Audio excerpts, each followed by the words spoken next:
Alors ici on peut apercevoir la face ventrale du cœur et ici on peut apercevoir la face dorsale du cœur. La face ventrale du cœur est séparée en deux par un sillon, c'est le sillon atrioventriculaire. Il sépare les deux ventricules, le ventricule droit et le ventricule gauche du cœur. Sur le cœur on peut apercevoir une matière blanche, c'est du gras.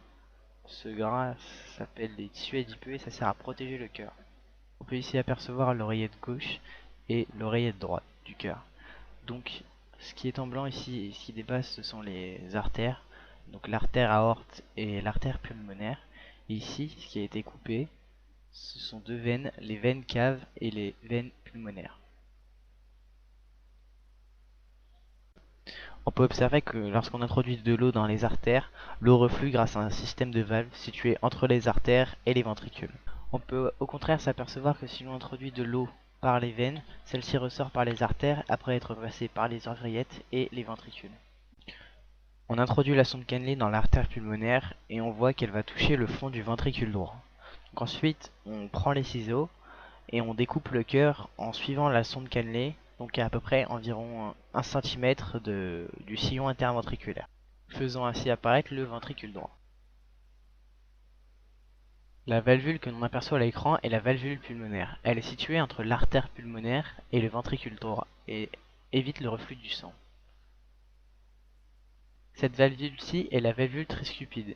Elle est située entre l'oreillette droite et le ventricule droit et évite le reflux du sang dans l'oreillette droite.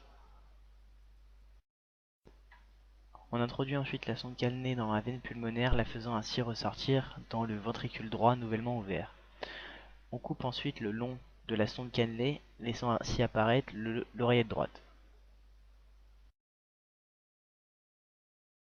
Si on introduit la sonde cannelée dans l'artère pulmonaire, on se rend compte qu'elle touche le fond du ventricule gauche. Si on coupe en suivant la sonde cannelée à environ 1 cm du sillon interventriculaire, on ouvre le ventricule gauche. La valvule que l'on aperçoit ici est la valvule aortique, elle est située entre le ventricule gauche et l'artère aorte. Et cette valvule est la valvule mitrale, elle est située entre le ventricule gauche et l'oreillette gauche et sert à éviter le reflux du sang dans l'oreillette gauche. On introduit ensuite la sonde cannelée dans l'oreillette gauche et elle ressort dans le ventricule gauche. On coupe ensuite en suivant la sonde cannelée, faisant ainsi apparaître l'oreillette gauche. On peut noter les différences d'épaisseur de la paroi des deux ventricules. Sur le ventricule droit, la paroi fait environ 0,5 cm d'épaisseur, alors que dans le ventricule gauche, elle fait plus de 1 cm d'épaisseur.